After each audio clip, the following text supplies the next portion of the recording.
La Organización Mundial de la Salud declaró el brote de ébola en África Occidental como una emergencia de salud pública internacional. El brote se mueve más rápido que nuestra capacidad de control, admitió la directora general de la OMS, Margaret Chan. El anuncio tiene implicaciones para los países afectados, a los que pide, entre otros aspectos, aplicar medidas de control en los vuelos y en la movilidad de la población, pero también para el resto de estados a los que se solicita ayuda. Los países afectados no tienen la capacidad para enfrentarse a un brote de esta complejidad por sí solos, comentó Chan. Nuestra seguridad sanitaria colectiva depende de apoyarlos a contenerlo.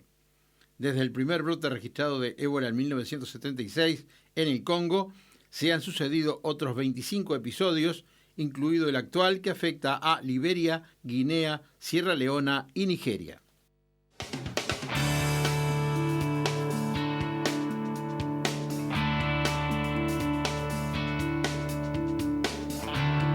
Muy buenos días y ya le damos la bienvenida a nuestra analista internacional, Susana Mangana. Comenzamos por esta preocupación que plantea la Organización Mundial de la Salud respecto al ébola y a esta emergencia sanitaria internacional. Buenos días, Susana. Hola, buenos días. Bueno, me parece importantísimo, Ana María, primero que nada aclarar que si bien en 1976 el primer brote de ese virus conocido por el nombre del río Ébola que transita también el Zaire, lo que sería hoy ex-Zaire, el Congo actual, no nos referimos a la República Democrática del Congo. Lo aclaro porque muchos de nuestros espectadores seguramente tengan conocidos o familiares que son parte de lo que es el contingente uruguayo, los cascos azules en la República Democrática del Congo, donde por ahora el ébola no ha golpeado, no ha llegado. Si bien es importante también tener en cuenta que se expande muy rápidamente y que es una epidemia y podría tener características de pandemia. ¿Qué es lo que se puede hacer con la población? Porque efectivamente la Organización Mundial de la Salud está dando recomendaciones para parar lo que está sucediendo, ¿no? Bien, lo primero que hay que aclarar y ser muy sincero es que estamos preocupados porque realmente conocemos que los países que se ven más afectados, tanto en el África Central como en el África Occidental, no tienen los medios, no tienen ni siquiera los códigos de higiene y de prevención, los más pobres, para poder defenderse de este virus, que es un virus que tiene 5 serotipos. No todos afectan al ser humano ni son tan mortíferos por igual, pero aquellos que son afectados por el virus del ébola, entre el 75 y el 90% fallecen porque es muy letal y además su tiempo de incubación es relativamente corto, entre 2 y 21 días entre que contraes el virus y después se manifiesta la enfermedad. ¿De qué manera se manifiesta? Pues primero que nada con una repentina subida de la fiebre, pero además luego tienes dolores musculares, de garganta, de cabeza, pero también vómitos, diarrea y finalmente puedes llegar a tener hemorragias internas y externas, además de erupciones cutáneas. Evidentemente cualquier persona que haya viajado al África recientemente, pero que además haya estado en contacto con personas, con viajeros, turistas, hombres de negocios que hayan viajado al África, deberían tener cuidado y al primer síntoma por ejemplo, de fiebre elevada, consultar al médico aquí, a su médico tratante en Uruguay. Pero además yo creo que tenemos que tomar conciencia de que este es uno de lo que llamamos ahora Global Commons, lo que podríamos traducir como intereses comunes, me parece, Ana María. Vivimos en un mundo donde, gracias o por desgracia, podríamos decir en este caso, debido a la globalización, muchas de estas enfermedades también nos afectan de una manera que no afectaban antes. Por ejemplo, porque tenemos hombres y mujeres desplegados en África, pero además porque tenemos turistas que pueden llegar de otro país, no necesariamente son uruguayos retornados de África. Tenemos contacto con países donde los códigos de higiene, de prevención quizás no sean los mismos que aquí en casa, por ejemplo Brasil, ¿verdad? Entre otras cosas, que tiene una vinculación con el África subsahariana mayor que el Uruguay, con lo cual es evidente que las autoridades de salud aquí en Uruguay están tomando buena nota de lo que es la advertencia que la Organización Mundial de la Salud nos da, pero el problema y el peligro mayor es que ese brote en el África Central y Occidental, insisto, Sierra Leona, Liberia, donde estaba, por ejemplo, trabajando el religioso español que falleció murió ahora, una de las primeras víctimas occidentales, pero que ha habido más de 1000 víctimas que son todas africanas y 2 estadounidenses infectados que están siendo tratados de manera experimental. Pero yo creo que lo que tenemos que tener en cuenta no es la procedencia de las víctimas, son todas personas y por tanto nos deben preocupar y ocupar por igual. Lo que creo que también es bueno que los laboratorios en Uruguay, que gozan de una reputación a nivel sobre todo regional e internacional, pueden sumarse quizás también a este intento de avanzar mucho más en el ensayo científico para encontrar una vacuna que todavía se desconoce si pueda ser efectiva en el caso del virus, pero tomar en cuenta que es, como dije antes, un interés común de toda la comunidad internacional, de todos nosotros, el entender que cosas que suceden, por ejemplo, en África, nos pueden repercutir también. Al punto que el Ministerio de Salud Pública ya puso puestos de vigilancia sanitaria en todos los pasos de frontera de nuestro país por todo lo que vos pasos de comentabas. frontera y el puerto, porque tenemos también cargueros, tenemos buques, tenemos trabajadores de esos buques que también descienden en puertos de África, con lo cual tenemos que tomar muchísimas precauciones, porque si bien no estamos en la primera línea, dijéramos, de peligro, de riesgo, evidentemente es un virus que viaja y que se propaga a través también de secreciones, a través del contacto, sobre todo fluidos corporales, entre las personas infectadas y las personas sanas. Pero sobre todo, para que la gente ahora no se vaya a sus casas alarmada, esto tiene que ver con personas que han estado en contacto con animales infectados, chimpancés, gorilas, algún tipo de otra especie animal del África. Y bueno, eso no es muy común, por cierto, en Uruguay. Pero insisto, creo que cuando hay un nivel de riesgo de esta magnitud, debemos también darnos cuenta que hay situaciones que no solo afectan allí, sino que nos pueden repercutir, y preocuparnos también de esos 1.206 efectivos uruguayos que están allí trabajando dentro de la misión de Naciones Unidas y que por ahora no hay un riesgo, pero Congo, Sudán son países vecinos de la República Democrática del Congo y a mí me parece interesante también que se tomen las precauciones del caso. Dos temas internacionales, sigue la situación en Gaza y también los bombardeos de Estados Unidos en Irak. Empezamos con Gaza, ¿te parece? Sí.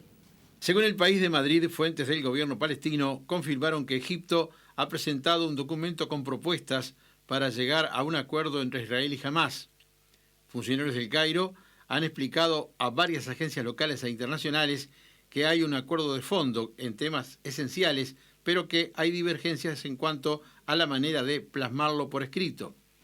El desacuerdo esencial, reconocen los palestinos, está en que Hamás se mantiene firme en exigir que el levantamiento del bloqueo impuesto sobre Gaza desde 2007 sea total e inmediato, no parcial y gradual como se está proponiendo. Y también hay controversia sobre quién supervisará los pasos fronterizos de la Franja de Gaza. Y bueno, estamos en un momento de tregua. Sí. Aunque de cualquier manera hay acusaciones, Israel señala que Hamás sigue tirando cohetes sobre Israel. Sí, en realidad es una frágil tregua, como siempre venimos diciendo, se ha vuelto a renovar por un espacio de 5 días para dar lugar también a que esas negociaciones con mediación egipcia, que creo que es algo que no debe pasar inadvertido y es importante que destaquemos el rol que está volviendo a jugar un Egipto que había perdido también en los últimos años del gobierno de Mubarak su rol de liderazgo y de diplomacia regional y que ahora quiere volver a recuperar con matices, ¿verdad? Porque el gobierno de Al-Sisi, un general que ahora ha abandonado las armas por su cargo de presidente de la nación, pero que claramente combate la filosofía de la hermandad musulmana en Egipto, no tiene la mejor de las sintonías ni de comunicación con los herederos de esa filosofía de la hermandad musulmana en Gaza, que son justamente el grupo radical de Hamás. Ahora bien, si son Hamás o Yihad Islámico o algunos otros lobos solitarios islamistas radicales de Gaza que siguen lanzando cohetes y misiles al territorio israelí, no lo podemos saber ahora. Seguimos culpando a Hamás hasta que ellos nieguen que no son los que están lanzando los cohetes. Lo importante aquí es ver qué va a pasar el día después, cuando ya esa tregua quede como definitiva, si realmente en ese especie de acuerdo mutuo que tienen que firmar ahora los dos bandos en conflicto, Hamás y el gobierno, el ejecutivo israelí, van a realmente llegar a lo que pide Hamás, que es el levantamiento del cerco a Gaza, que es lo que originó esta nueva ofensiva, según dicen los voceros de Hamás. Es decir, el problema es que si se levanta gradualmente, volvemos a tener una dilatación en el tiempo porque es muy probable que vuelva a haber un episodio violento concreto que haga cancelar estos acuerdos que se están firmando ahora en el Cairo, y los que siguen padeciendo es el pueblo de Gaza, donde ahora tenemos que no solo sumar al número de víctimas mortales los costos de la destrucción de buena parte de Gaza, donde 1 millón de personas no tienen hoy acceso a agua potable, y alguien va a tener que pagar la factura de la reconstrucción de Gaza, que nunca será total, ni rápida, ni efectiva, pero seguramente tengan que venir fondos de Qatar, de Arabia Saudí, con lo cual también es exponer una vez más a los palestinos a los favores de otros países que las acaban cobrando ese favor por otra vía, o a la Unión Europea, que muchas veces tiene que reconstruir lo que en su lugar ya construyó hace muchos años, con lo cual es un hartazgo otra vez, porque es un ciclo que se repite constantemente como una fórmula matemática. Susana, y a la vez Israel no va a aceptar